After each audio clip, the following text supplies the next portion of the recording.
Good morning. It's Friday. It's time for the word of the day, and I'm sure you're shocked to see me on here as much as I am shocked to be doing it.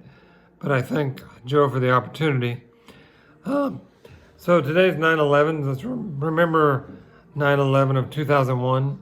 If you know anyone that had to deal with that tragic day, remember those people today, family members that are still dealing with that. So don't forget about those people today. When Joe asked me to do this, I was a little bit nervous, and I started thinking about how Moses must have felt when God wanted him to talk to Pharaoh, saying, "Let my people go." But Moses was reluctant to do it, and he had several excuses. I'm going to go over them right now because it's kind of how I felt when Joe asked me to do this.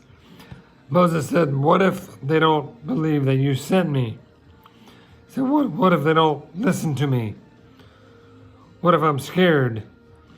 What if I'm afraid to speak in front of other people? Please send someone else. That's kind of what went through my mind initially. But I think Moses realized that it wasn't about him. It was about God speaking through him. And once he realized that, he went, and the Lord did what the Lord wanted to do. I think that's what God told me. It's not about me. It's about what God is going to say through me in this word of the day. So Joe wanted me to focus on joy and practices, which is what the series we've been on the last few weeks. So I was trying to find an appropriate verse to apply to joy and the practices of that joy. And I found a synonym of the word rejoice.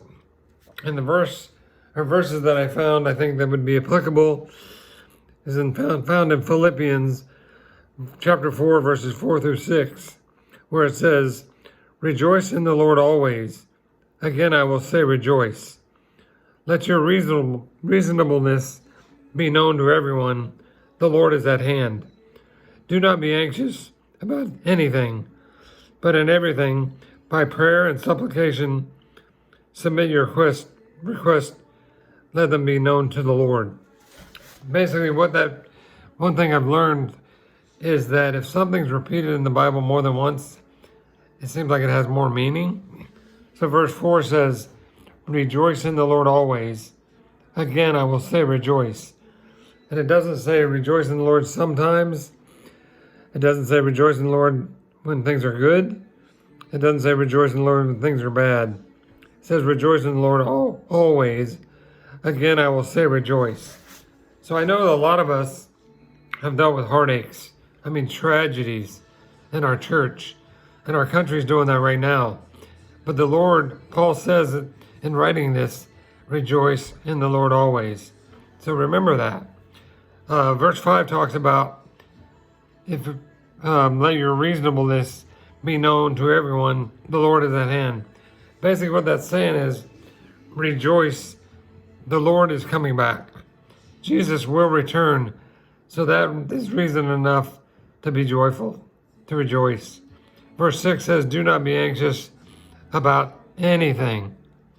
So there's no need to be anxious about anything. However, you need to rejoice in everything. Oh, rejoice in the Lord always. So I guess the question is, how are you rejoicing? How are you displaying joy in your life? Because if you're walking around bitter, angry, mad, frustrated, and a non-believer sees that, it's going to be really hard for them to want any part of the Christian life if they see you walking around like that. You have no joy in your life. Is Christ in you if you're walking around like that? So you need to really examine yourself to make sure you are displaying joy to glorify the Lord. And remember, God is most glorified when you're joyful in Him.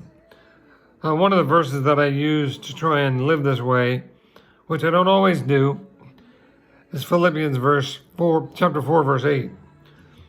"Finally, brothers, whatever is honorable, whatever is just, whatever is pure, whatever is lovely, whatever is commendable, if there's any excellence, if there's anything worthy of praise, think about these things.